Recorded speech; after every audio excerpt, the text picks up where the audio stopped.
Oi, tudo bem com vocês? Então, para quem não me conhece, eu sou a professora Sandy Moreira, sou cirurgiã dentista. Estou ministrando aula para vocês da disciplina de promoção à biossegurança. Pessoal, a biossegurança é fundamental aí em todas as áreas de trabalho, mas quando se fala em área da saúde, ela é primordial, tá? Então é muito importante que todos os profissionais da saúde tenham conhecimento amplo, vasto aí sobre a biossegurança. Por quê?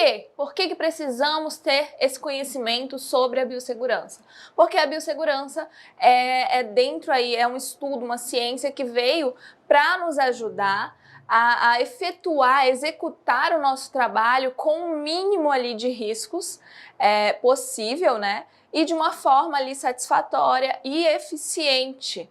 Então, o que a biossegurança traz para os profissionais de saúde? A biossegurança ela traz para os profissionais realmente ali um trabalho eficiente e com segurança, e aí ela sempre vem com aquela base de que nós precisamos conhecer, nós precisamos entender quais são os riscos ali que estão ao nosso redor, dentro do nosso dia a dia de trabalho, dentro da nossa profissão, e como que nós devemos agir, entender todo esse processo das doenças, dos micro-organismos que existem aí dentro, né, acaba que existem dentro dos ambientes de saúde, que são muitos micro-organismos patogênicos e muitas doenças, muitas infecções. Então, todo esse processo é muito importante para o nosso entendimento. A gente precisa compreender como que funciona, quais são as formas de transmissão ali das doenças, como essas doenças acabam sendo, né, transmitidas, como que qual a forma de profilaxia, o que a gente pode fazer para evitar a proliferação e lembrar que os riscos vão estar sempre, né? Os riscos vão ser constantes, porque a área da saúde realmente tem uma dificuldade em conter ali esses riscos, mas a biossegurança ela nos traz isso, ela nos traz ali as formas, os meios necessários para tentar conter esses riscos, essas infecções, essas doenças e evitando assim, sempre nos protegendo, né, pensando no bem-estar dos profissionais da saúde, mas também aí no bem-estar dos pacientes e do meio ambiente, porque até mesmo ali o descarte, o lixo, os resíduos produzidos aí no ambiente de saúde tem que ser descartado ali de uma forma correta e tudo isso tem que passar ali, tem que ser passado para o profissional da saúde, não é? Para vocês aí como futuros profissionais de saúde. Então, pessoal, como eu falei para vocês, a biossegurança ela é bem recente, tá? Ela veio aí, né? Deu um marco. Realmente veio um marco ali na história da biossegurança. Começou com a questão dos cientistas, das pessoas que estavam trabalhando com os micro-organismos ali geneticamente modificados, né?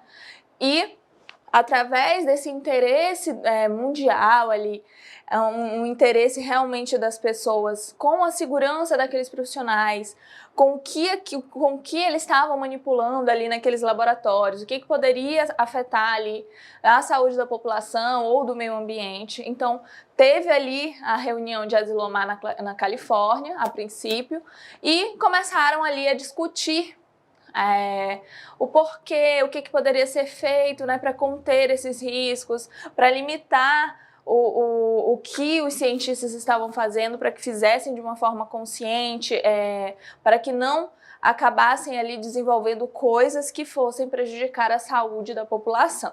Então, a biossegurança ela tem todo esse histórico, coisas ali que são consideradas talvez hoje em dia algo muito simples, simplório, mas que na época foi um marco por falta realmente ali do conhecimento, da experiência dos profissionais a respeito ali desses riscos que eles estavam correndo.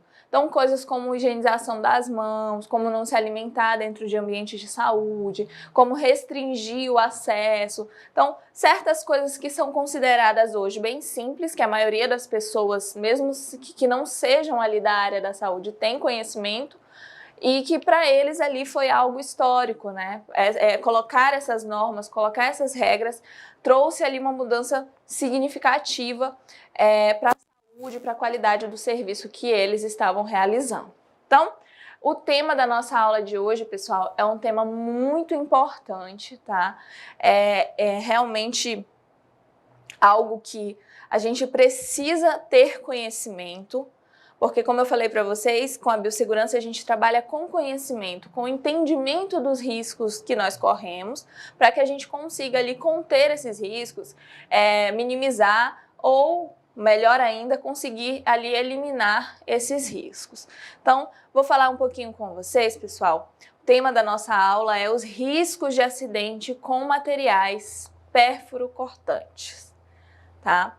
Então, realmente aí, os riscos para os profissionais de saúde com ali de acontecer algum acidente com material pérfuro-cortante é muito alto. E aí hoje a nossa aula vai trazer para vocês o que a gente pode fazer caso ocorra ali algum acidente. A gente não quer de forma alguma que aconteça, mas se acontecer, nós ou com algum colega próximo a você, ou até mesmo com você, mas não vai acontecer, não é? Que você saiba como agir. Então, nós vamos falar sobre o tópico 1, que é a epidemiologia. Então, vamos entender aí um pouco desse processo, desses acidentes, questão de como que acontece, né? E o que a gente deve fazer. Então, as exposições ocupacionais, as exposições que acontecem ali no momento, né, que você está trabalhando, a materiais biológicos potencialmente ali contaminados, são um sério risco aos profissionais em seus locais de trabalho. Então, realmente, quem trabalha na área da saúde sabe que nós vamos ter contato, sim, com materiais pérfuro-cortantes. São materiais pérfuro-cortantes que vão estar, sim, contaminados com material biológico, né? Como exemplo, professora, sangue, tá? Então, vão estar ali contaminados, vão estar sujos, né, com materiais biológicos que podem estar ali contaminados com algum vírus, alguma bactéria, algo que possa afetar a saúde de quem se lesionar com um material desse, tá? Então, realmente a gente tem aí aconteceu muito ao longo da história da saúde, da biossegurança. Então, muitos precisaram ali se machucar, né, acontecer algum acidente, passar por esse processo que é doloroso, não só pelo machucado em si, pelo acidente, mas pela questão também psicológica, que afeta muito. E aí, estudos, né, foram desenvolvidos, acabaram sendo desenvolvidos devido a esses acidentes que aconteciam, desenvolvidos ali nesta área, né, e mostram que os acidentes envolvendo sangue e outros fluidos orgânicos correspondem às exposições mais frequentes relatadas, tá? Então, geralmente, o que mais acontece de acidente com pérfuro cortante são os instrumentais ali, acontece com os instrumentais que estão com fluidos orgânicos como sangue, por exemplo. Tá? Então, são ali os acidentes que mais acontecem.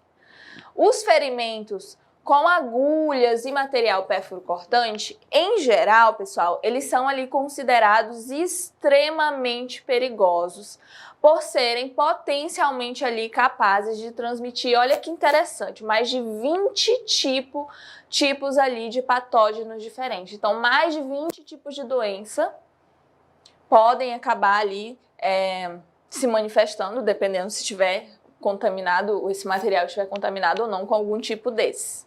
Tudo bem?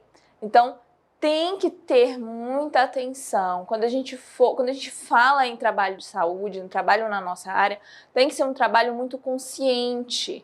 E algo que eu sempre bato na tecla é que a experiência faz com que o profissional ele ache que nada vai acontecer.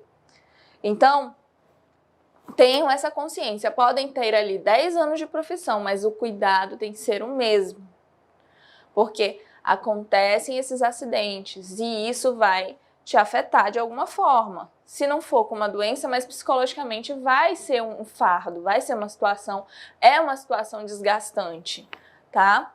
Então, ali a gente sabe, né, que acidentes com esses materiais perfuro-cortantes ali potencialmente contaminados, como exemplo, uma agulha, ele pode transmitir mais de 20 tipos de doenças, tudo bem?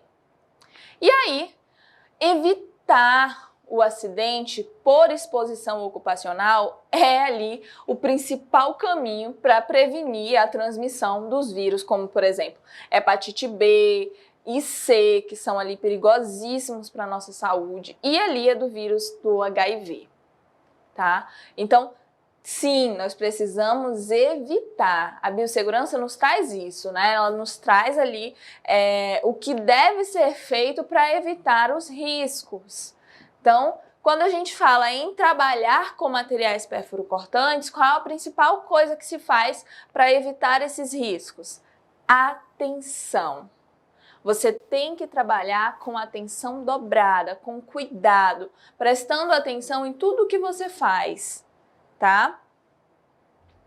Entretanto, a gente tem, né, a imunização contra a hepatite B e o atendimento ali que é adequado pós-exposição são componentes fundamentais. Então, caso ocorra algum acidente com material perfuro-cortante, o indicado é que todo profissional da saúde, né, o certo é que toda a população esteja ali imunizada contra a hepatite B.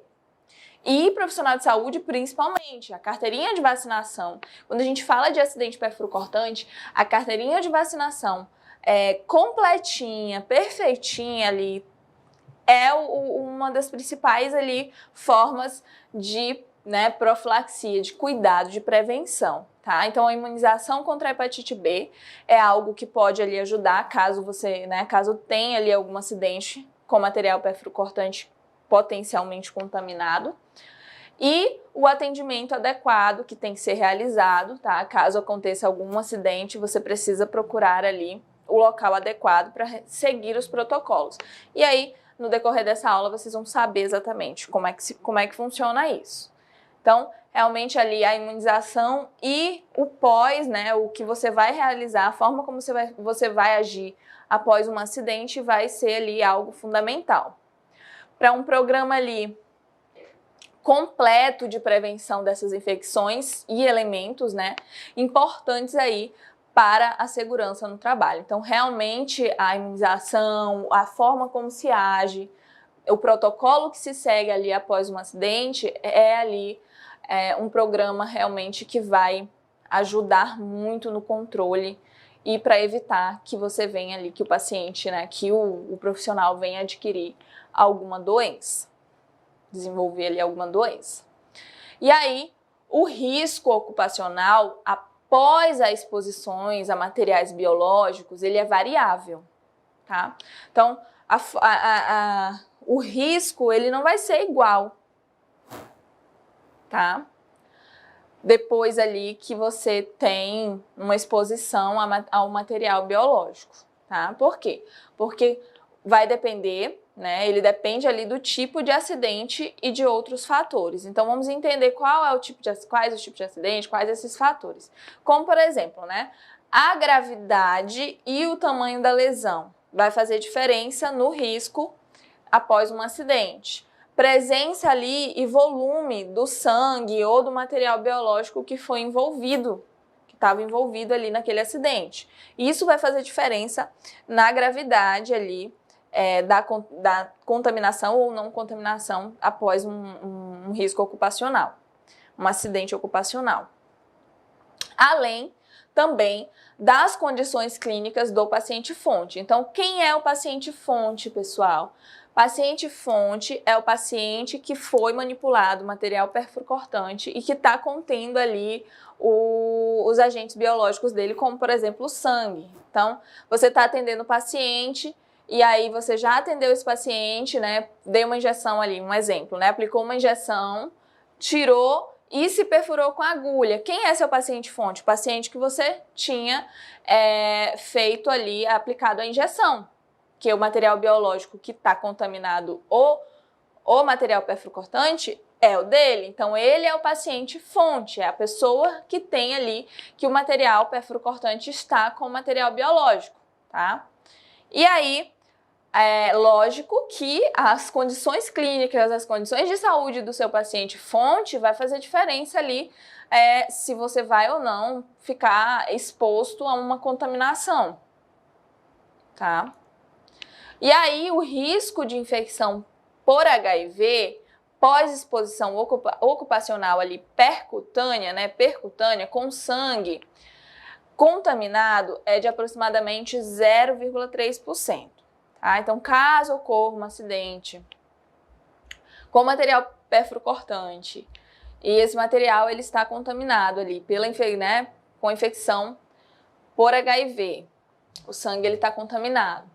Então, a chance do profissional que sofreu um acidente ali com um material desse, que o paciente fonte é portador ali do vírus do HIV, a chance dele, né, ser contaminado é de aproximadamente 0,3%, tá? No caso de exposição ali ocupacional ao vírus da hepatite B, tá? O HBV, o risco de infecção já é maior. Ele varia ali de 6 a 30%, tá? Então a chance de contrair, de você acabar pegando ali esse vírus, né, é realmente maior até do que o do HIV, o da hepatite B. Então é muito importante que você tenha ali a sua imunização, tá? E aí podemos chegar essa porcentagem ali do risco do profissional que se machucar ali e acabar ocorrendo algum acidente. Então, ele pode chegar até 60% do risco de infecção, tá? Dependendo do estado ali do paciente fonte, entre outros fatores, tá? E aí, já quanto ao vírus da hepatite C, o HCV, o risco de transmissão ocupacional, depois que ocorreu o acidente percutâneo, com o paciente fonte HCV positivo, é de aproximadamente ali 1,8%, variando ali de 0 a 7%. Então, o vírus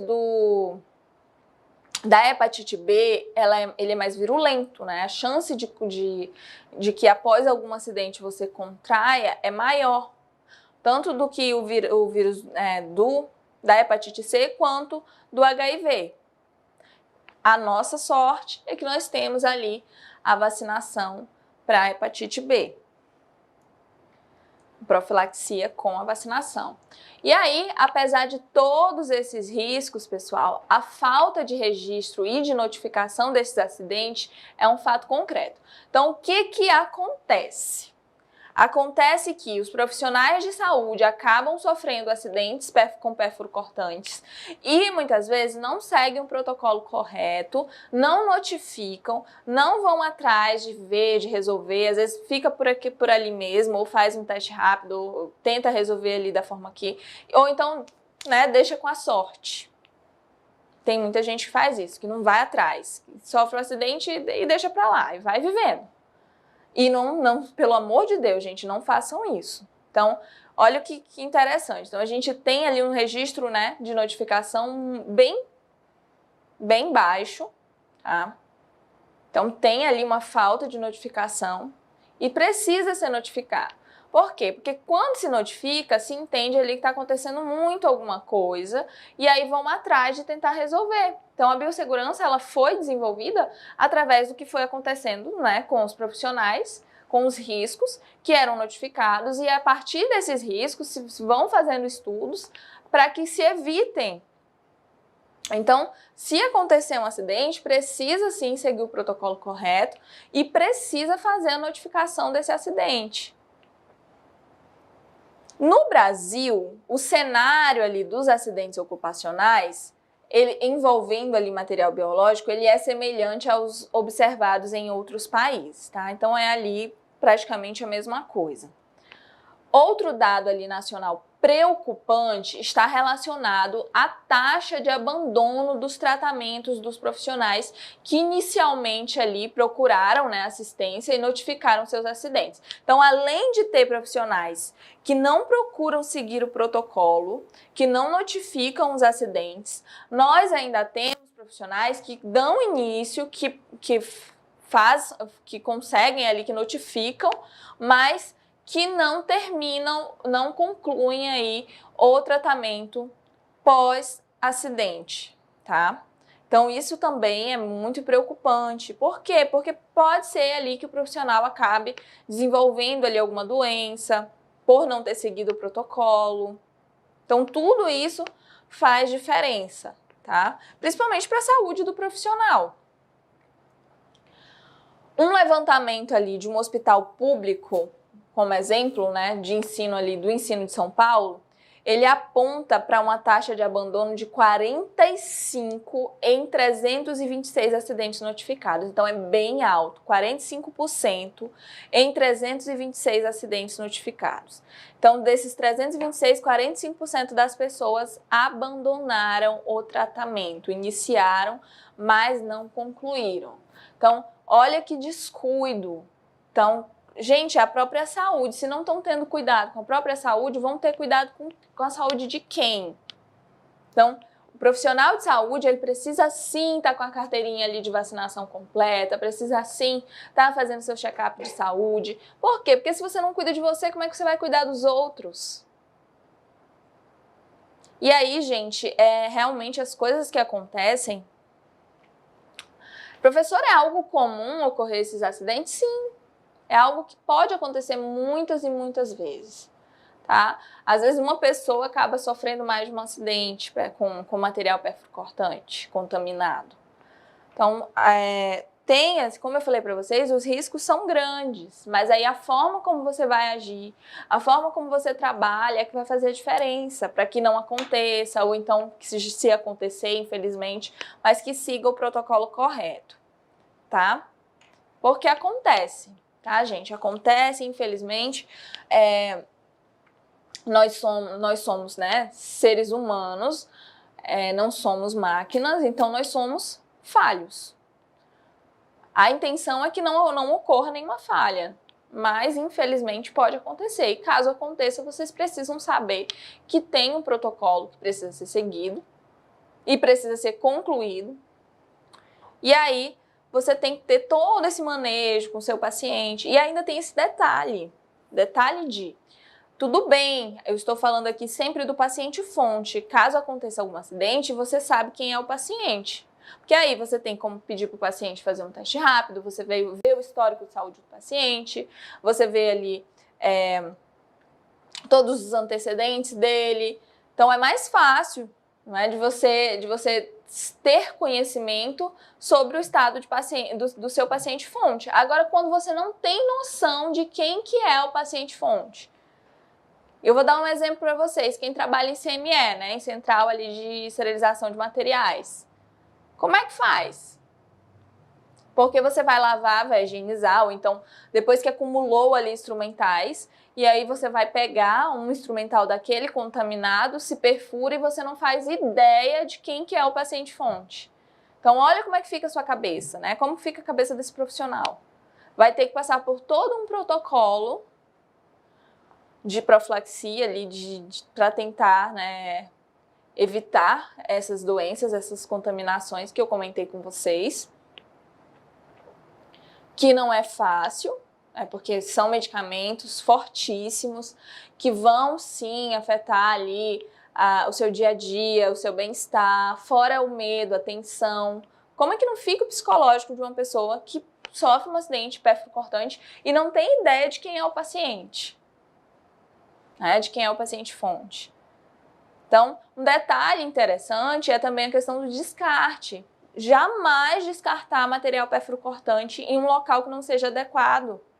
Em lixo comum, pelo amor de Deus, jamais façam isso. Por quê? Porque a pessoa que vai recolher aquele lixo pode acabar se machucando e aí vai passar por tudo isso. E se for uma pessoa que não tem experiência na saúde, que não sabe os protocolos a serem seguidos, essa pessoa pode acabar ali sendo mais prejudicada ainda.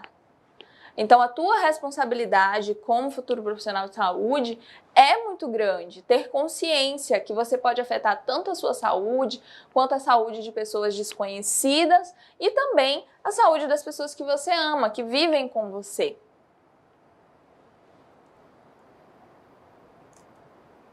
E aí, a profilaxia, né, pós-exposição, o PEP, de risco à infecção pelo HIV, hepatites virais ou outras IST, né, infecção sexualmente transmissível, consiste no uso ali de medicamentos para reduzir o risco de adquirir essas infecções. Então, caso ali venha a ocorrer algum acidente com algum risco ocupacional, o profissional ele vai passar por um protocolo e aí dentro desse protocolo pode ser identificado aí de acordo com as características do paciente-fonte, se você tem ou não paciente-fonte, e aí pode ser indicada essa profilaxia pós-exposição para que se evite aí a infecção pelo HIV, hepatites e as infecções sexualmente transmissíveis. Tudo bem? Como eu falei para vocês, são medicações, tá? Medicamentos fortíssimos que têm, assim, bastante efeito colateral, que te deixam fraco, queda de cabelo, muita dor de cabeça. Lembrando que o tratamento ele é maior do que o tempo que, por direito, os profissionais de saúde vão ter ali para ficar em casa. E aí, realmente, as condições não são as melhores. Graças a Deus que nós temos esse protocolo de profilaxia, não é? Porque é uma chance ali a mais para a gente, para não contrairmos algum tipo de doença, né, para os profissionais de saúde. Mas também não é fácil. Então, qual é o ideal? Qual é a realidade ali mais favorável? É que você não sofra nenhum acidente, que os profissionais de saúde tenham consciência, trabalhem com muita atenção, trabalhem de forma organizada, porque a organização é fundamental dentro de qualquer trabalho, mas principalmente na saúde, tá? E aí, tenho certeza que as chances vão ser mínimas, se não nulas, se você trabalhar aí com todo cuidado e atenção e organizado. O protocolo clínico e diretrizes terapêuticas para profilaxia, o PEP, né, de risco à infecção ali pelo HIV, IST e hepatites virais, o PCDT-PEP, ele tem ali como objetivo atualizar as recomendações ali para a profilaxia, né, para o PEP, que é a profilaxia pós-exposição, e incluindo também a abordagem em relação às infecções sexualmente transmissíveis e as hepatites virais. Então, a intenção da nossa aula, a intenção desses protocolos desenvolvidos é fazer com que o profissional ele tenha consciência de tudo, ele saiba como agir caso aconteça alguma coisa e que não passe de preferência. E aí o esquema, a gente tem, né, o esquema antirretroviral ARV da profilaxia pós-exposição para HIV. Ele foi simplificado na atualização do PCDT em 2015, tá? Desse protocolo aí. Então, o que acontece caso você sofra algum acidente ocupacional com material biológico contaminado pelo vírus do HIV? Você vai precisar passar ali pelo tratamento, pelo esquema antirretroviral. Professora, então quer dizer que se eu me acidentar, né, sofrer um acidente perfuro-cortante com material contaminado para HIV, eu vou fazer o esquema antirretroviral. É garantido 100% que eu não vou contrair, que eu vou sair bem? Não. Não é 100%. Mas as chances de você se recuperar, de não acontecer nada, são muito grandes. Porque, como eu falei, para HIV, a chance ali de uma contaminação é de 3%, 0,3%. Então, é menor. Só que a hepatite, as pessoas tendem a ter mais medo do vírus da HIV, tem esse peso, querendo ou não, em relação à hepatite. Então, muitas vezes as pessoas não têm esse medo todo da hepatite, mas tem que ter. Porque a chance de contaminação dela é bem maior e a questão de tratamento dela, né, não tem muito complicado. E as chances do paciente ali, né, da pessoa que adquirir, tiver alguma hepatite B ou hepatite C, a chance desse paciente vir a óbito é muito grande, até maior, né, se duvidar ali, do que um paciente que está contaminado por outro tipo de vírus. Então, realmente, a preocupação tem que ser grande, independente ali do tipo de ST, do tipo de vírus, tá? Então, o cuidado tem que ser muito grande. Por quê? Porque você não tem como saber. Eu falei muito também, pessoal, do paciente-fonte em relação a quem não sabe, né? Quem é o paciente-fonte. Mas, uma coisa que você também tem que prestar atenção é acontecer um acidente. Eu olhei para o paciente e perguntei para ele, você tem alguma doença? O que o paciente vai dizer? Não. Ele pode estar sendo sincero. Ele pode estar dizendo que não tem nenhuma doença, mas por quê? Porque ele não sabe. Tem que lembrar disso. Às vezes, a maioria das vezes, o paciente ele não tem noção do que tem. Por quê? Porque as pessoas não têm o hábito de fazerem exames de rotina, de fazer exame ali para checar se está bem ou não. As pessoas morrem de medo de fazer testes rápidos. Muito difícil as pessoas irem por conta própria ali para fazer um exame de HIV, ou um exame de hepatite, ou de sífilis. Então é bem difícil você ver as pessoas indo, eu vou ali fazer um teste rápido. Geralmente faz quando passou por algum problema, algum medo, né, alguma coisa. Mas a maioria das pessoas não tem essa preocupação. Então, não tem como você confiar, porque o paciente diz que não tem nada, e aí você vai e não vai seguir o protocolo, não vai atrás de verificar se o paciente tem alguma coisa, porque pode, né, ser solicitado ali exames para o paciente fonte. Mas tem um detalhe que eu preciso compartilhar com vocês, que é o seguinte: o seu paciente fonte, ele pode sim se recusar a fazer os exames ou colaborar com você. Ele pode, ele tem esse direito de se recusar. Então tenha cuidado. E não vá achando que porque é uma criança ou porque é uma senhorinha, que não vai ter nada. Quem vê cara não vê coração, tá? E aí, com recomendações, né? Então sempre esse protocolo aí, esse PEP, do esquema antirretroviral para HIV, ele tem ali as recomendações de profilaxia pela avaliação do risco da situação da exposição. Então, de acordo com os riscos, com a situação, com o acidente, com o que foi, com o teu paciente-fonte, se colaborou ou não, se você sabe quem é o paciente-fonte, do tipo de acidente, do tamanho, é que vai ser solicitada ali, vai ser recomendada a PEP, né, profilaxia, pós-exposição para o HIV. Por quê? Porque eu falei para vocês que esses medicamentos, eles são fortíssimos. Então, ninguém vai sair fazendo um protocolo de profilaxia antirretroviral em qualquer um. Tá? Então, vai ser feito com consciência. E não mais ali, e ele não é mais feito, né, por categoria de exposição, que era ali o tipo de acidente com material biológico, violência sexual ou exposição sexual consentida. Então, o que acontece? Eles mudaram e aí a intenção era fazer esse protocolo, né, para quem passa por violência sexual, para quem tem algum acidente com material biológico ou para quem tem também uma exposição sexual consentida e que depois descobriu que tinha algum risco. A PEP para HIV, ela está disponível no SUS, pessoal, desde 1999.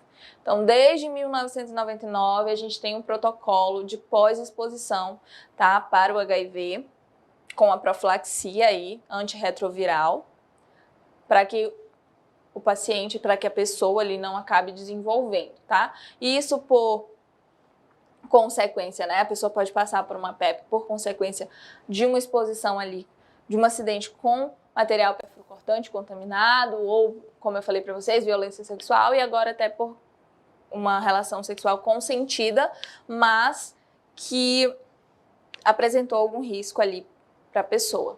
E ela foi buscar fazer essa PEP.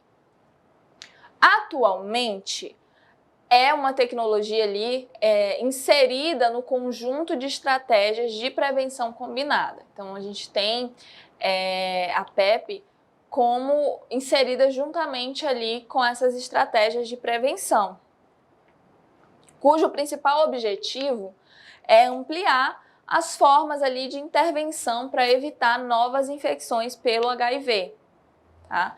Então, ela está junto com essas outras formas de intervenção para evitar essa infecção. Tá? Segundo ali os dados do relatório de monitoramento clínico de HIV, observa-se ali um aumento na oferta da PEP ao HIV, considerando ali o total de dispensações de profilaxia. Tá? No entanto, reforça-se a indicação para além daquelas situações em que a PEP é classificamente recomendada, como ali a violência sexual ou acidente ocupacional, visando ampliar ali o uso dessa intervenção também para exposições sexuais consentidas que representam ali algum risco de infecção. Então, eles querem ampliar a PEP não só para o que já é classificado ali como a violência sexual ou realmente o acidente ocupacional, que é o acidente do profissional, mas também para quem mantém algum tipo de relação sexual que tenha risco. Nesse contexto, considera-se ali fundamental a ampliação desse acesso à PEP, para que as pessoas tenham conhecimento. Vocês sabiam, assim, se perguntem, fica esse questionamento para vocês. Vocês têm consciência, tinham consciência que tinha esse protocolo pós-exposição para acidentes perfurocortantes ou para quem acaba sofrendo algum abuso sexual? Então, a maioria das pessoas não sabem, não tem esse conhecimento. Então, realmente precisa ser ampliado essa informação. E aí, com prescrição efetiva ali nos atendimentos em serviços de urgência, emergência, unidades básicas de saúde, clínicas e hospitais ali da rede pública e privada. Então, cada estado, cada município tem um hospital ou mais de um local, que pode fazer esse protocolo. Às vezes, quando o município é muito pequeno, não tem disponível, mas aí tem, geralmente na capital, tá? De cada ali estado, vai ter sim um hospital responsável ou uma unidade de saúde responsável para fazer esse protocolo. E aí vão ter profissionais já prontos para trabalhar com isso, para atender as pessoas que vão precisar ali passar por essa PEP. O acolhimento, tá? Ele é ali uma diretriz da Política Nacional de Humanização. Então, como eu falei para vocês, quando você passa por algum tipo de acidente com material perfurocortante, você está com a cabeça bem preocupado, você está ansioso, você está preocupado. Então, o acolhimento, o seu acolhimento, a forma como você vai ser acolhido pelo profissional que vai te receber, ou até mesmo vocês podem chegar a trabalhar aí nessa área e vão precisar acolher, Então, o acolhimento ele é fundamental dentro da saúde. O teu olhar humanizado pelo paciente, pelo outro. Que objetiva ampliar ali o acesso, fornecer uma resposta resolutiva à demanda apresentada. Então, realmente, o profissional que vai estar trabalhando ali vai ter que ser resolutivo, vai ter que ajudar e ser um dispositivo ali organizador do processo de trabalho em função ali da necessidade de saúde do usuário. O acolhimento à pessoa exposta, pessoal, deve ocorrer ali em local adequado, em que seja garantido ali o direito à privacidade, sem julgamentos morais, quanto ali aos acidentes com material biológico, caso estes sejam ocupacionais, que é geralmente ali o caso que eu estou referindo com vocês, que é caso de acidente perfurocortante. Então, o que acontece? O que os profissionais que vão trabalhar, que vão estar recebendo as pessoas, os outros profissionais que se perfuraram, se machucaram, devem fazer. Então, eles devem lá identificar as atitudes de risco para desenvolver ali planos e assim também aumentar a proteção de quem se acidentou. indagando sobre o excesso da carga de trabalho, a disponibilidade e o uso ali, se estava usando ou não o equipamento de proteção individual, que é fundamental, os EPIs, tá? E de instrumentos perfurocortantes com dispositivo ali de segurança. Então, pessoal, eu vou falar um pouquinho com vocês agora, o tema da nossa aula, riscos de acidente com materiais perfurocortantes. Vamos falar ali sobre o tópico 2, né, que fala das condutas que devem ser realizadas após o acidente. Então, a gente tem que ter ali cuidados. Aconteceu o acidente, se perfurou ali com material perfurocortante, né, que estava contaminado. Então, aí você tem que ter cuidados com a área que foi exposta, né, que foi machucada. E aí, o que você vai fazer? Você vai fazer a lavagem do local exposto com água e sabão, tá? Nos casos de exposição ali percutânea ou cutânea. Vai lavar com água corrente, tá bom? Nas exposições de mucosa, né, que questão ali, região ali de mucosa, você vai ter que lavar exaustivamente com água ou solução fisiológica, tá? Mas o ideal é água, lave com água quando for mucosa. Não há evidência ali de que o uso de antissépticos ou expressão ali do local, né, apertar ali, do ferimento vai reduzir ali o risco de transmissão. Entretanto, ali o uso de antisséptico ele não é contraindicado, mas o ideal, gente, é lavar com água e sabão, lavar com água corrente, sem aumentar o ferimento, pelo amor de Deus, não vão machucar mais, tá, na hora de lavar, porque às vezes você acaba prejudicando. Não devem ser realizados procedimentos que aumentem, como eu falei, a área exposta, tais como cortes ou injeções no local. Por favor, não façam isso. A utilização de soluções irritantes, como éter, glutaraldeído, hipoclorito de sódio, também estão contraindicados, porque pode piorar. E aí tem que ser feita a avaliação do acidente. E aí você vai estabelecer o material biológico envolvido, você vai saber, né? Se foi sangue, fluido orgânico, potencialmente contaminado. E aí a gente tem os fluidos, né, que podem ali estar ou não contaminados com sangue, geralmente. Os fluidos orgânicos potencialmente infectantes, que a gente pode considerar ali, sêmen, secreção vaginal, líquido sinovial, líquido pleural, peritoneal, periocárdio e amniótico, tá? São os fluidos orgânicos que podem ali estar contaminados, que são possivelmente ali potencialmente infectantes. E aí a gente tem os fluidos orgânicos que são potencialmente não infectantes, que são suor, lágrima, fezes, urina e saliva, caso eles não estejam com presença de sangue. Se esses fluidos orgânicos que eu citei para vocês, suor, lágrima, fezes, urina ou saliva, estiverem com presença de sangue, ele está sim contaminado, tá? Ele pode estar contaminado. E aí nós temos ali o tipo de acidente perfurocortante, né? A gente tem o tipo de acidente que pode acontecer, que pode ser com perfurocortante, né? Que ele é o contato com a mucosa, contato com pele, com uma solução de continuidade. E aí a gente tem que ter o conhecimento da fonte, se tiver o paciente, né, se você conhecer, fonte comprovadamente ali infectada ou exposta à situação de risco, ou fonte com origem fora do ambiente de trabalho. A gente precisa classificar. Quando é de fonte desconhecida, a gente tem as orientações e aconselhamento ao acidentado com relação ali ao risco do acidente, possível uso de quimioprofilaxia, consentimento ali. Quando a fonte, pessoal, ela é desconhecida, é quando você não sabe quem é o paciente, de quem é aquele material biológico que você se machucou, tá?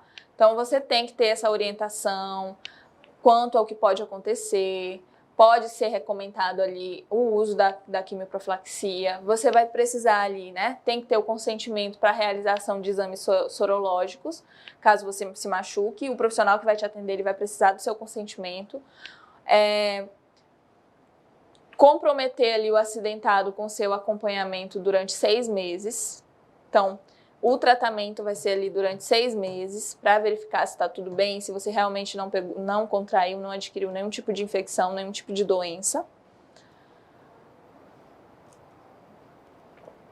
Orientar sempre o acidentado a relatar ali de imediato os seguintes sintomas, né? Se aparecer alguma linfoadenopatia, racha, dor de garganta, sintomas de gripe, sugestivos ali de soroconversão aguda, tá? Reforçar isso, a pessoa que vai estar trabalhando para receber quem se machucou, tá, gente? Quem aconteceu algum acidente. Então, ele vai ter que fazer isso com a gente. Caso você vá trabalhar nessa área, vão ser as atitudes que você vai ter que tomar. Por que a gente precisa saber como eles devem agir com a gente, caso a gente necessite? Espero que não, né, Senhor?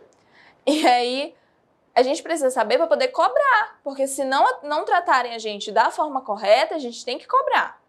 E aí, eles precisam reforçar a prática de biossegurança e precauções básicas em serviço.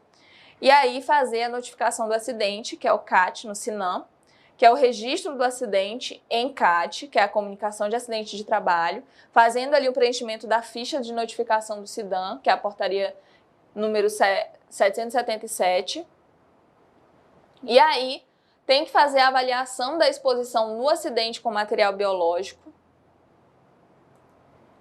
que deve ocorrer ali imediatamente após o acidente, e inicialmente basear-se ali em uma adequada anamnese do acidente. Então, caracterização ali do paciente fonte, né, saber análise ali do risco, notificação do acidente, orientação ali do manejo, das medidas de cuidado com o local exposto. A exposição ocupacional a material biológico, ela deve ser avaliada quanto ali ao potencial da transmissão, né, de HIV, HBV e HCV, com base ali nos seguintes critérios. Então, a gente tem ali o tipo de exposição, o tipo e quantidade de fluido e tecido que foi atingido ali, e status sorológico da fonte. Então, você vai saber, pode pedir, né, verificar ou se o paciente já tem, ou pedir para o paciente se ele pode fazer ou não. Status sorológico do acidentado, susceptibilidade ali do profissional, né, exposto. E aí, quanto ao tipo de exposição, as exposições ocupacionais, elas podem ser exposições percutâneas, que são as lesões provocadas por instrumentos perfurantes, né, ou cortantes, por exemplo, agulhas, bisturis, vidrarias, e exposições em mucosas, que é com respingo ali em olho, nariz, boca ou genitália, tá?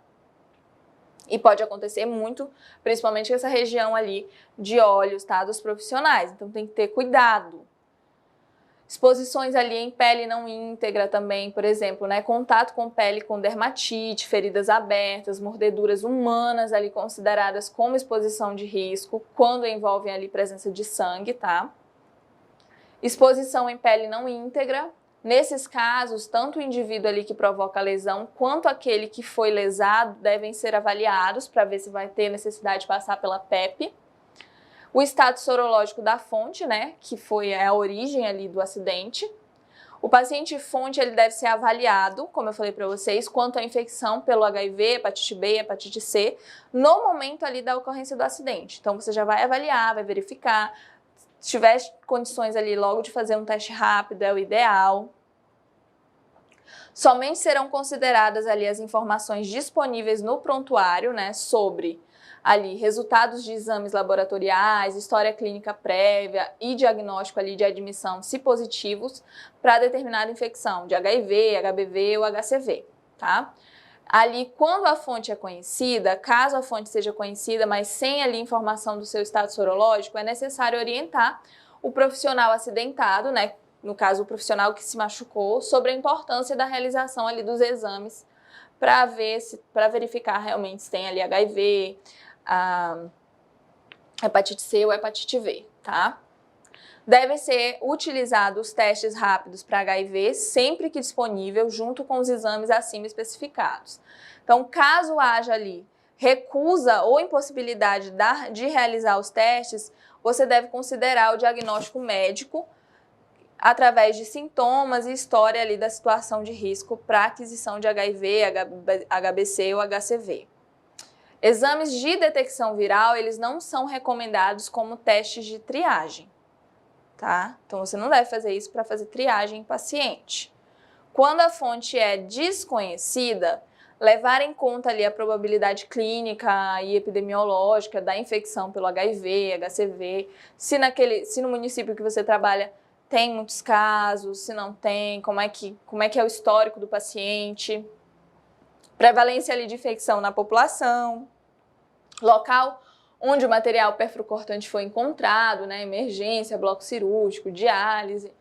Então, procedimento a qual ele esteve associado, ou presença ou não de sangue, etc. Então, o status sorológico do acidentado, né, da pessoa que se machucou, que é provavelmente um profissional de saúde. Verificar ali a realização, né, de vacinação para hepatite B, comprovação da imunidade através do anti-HBs, que aí você tem que se vacinar e é interessante fazer o teste para ver se realmente você está imune.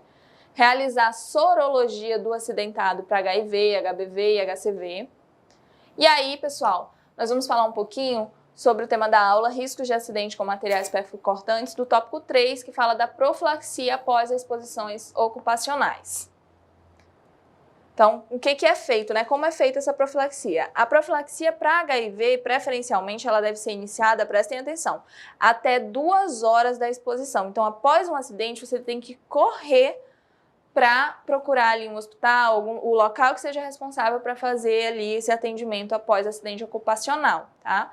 Então, iniciada até 2 horas de exposição, podendo ser realizada até 72 horas. Quanto mais rápido, melhor, tá? Para fazer essa profilaxia para HIV. Sempre tem que orientar, né, a pessoa exposta sobre os possíveis efeitos adversos dos antirretrovirais. Como eu falei para vocês, existem ali vários efeitos adversos, como principalmente náuseas, vômitos e dores abdominais. Deverá o profissional de saúde avaliar ali se o paciente fonte ele tem exames de HIV, hepatite B, hepatite C recentes no prontuário. Se não existir ali os exames citados, os mesmos deverão ali ser solicitados conforme autorização por escrito, tá? Então, o paciente ele tem que autorizar por escrito para a coleta ali do mesmo. Caso o paciente não possa autorizar por motivos de doença grave, estando inconsciente, deve-se ali pedir autorização, tá, de um responsável pelo paciente, parente ali de primeiro grau ou responsável legal do mesmo, tá? É direito do profissional recusar a quimioprofilaxia, caso você, né, se perfure e não queira passar pela quimioprofilaxia, você não é obrigado, é seu direito recusar. Ou outros ali procedimentos indicados após a exposição, por exemplo, coleta de exames sorológicos e laboratoriais, você não é obrigado a fazer, só faz se quiser. Logicamente que é bem provável que você, né, se acontecer algum acidente, você vai querer ali realizar o procedimento para que não contraia nenhum tipo de doença. Nesses casos, sugere-se documentar a recusa, né? Caso o profissional se machuque e não queira fazer o tratamento, ele tem que documentar, assinar ali um termo de responsabilidade que deverá ficar no prontuário, tá? Explicitando ali que no atendimento foram fornecidas as informações sobre os riscos de exposição, assim como a relação entre o risco e o benefício da PEP, que é a profilaxia pós-exposição. Todo o registro de atendimento do profissional ele deve ser feito ali no prontuário. Caso não tenha prontuário no momento, notificar sempre em folha de evolução e deixar a pasta em pastas de acidentes, perfluorocortantes, aí na UTI, adulto, da MEC, tem que sempre deixar avisado.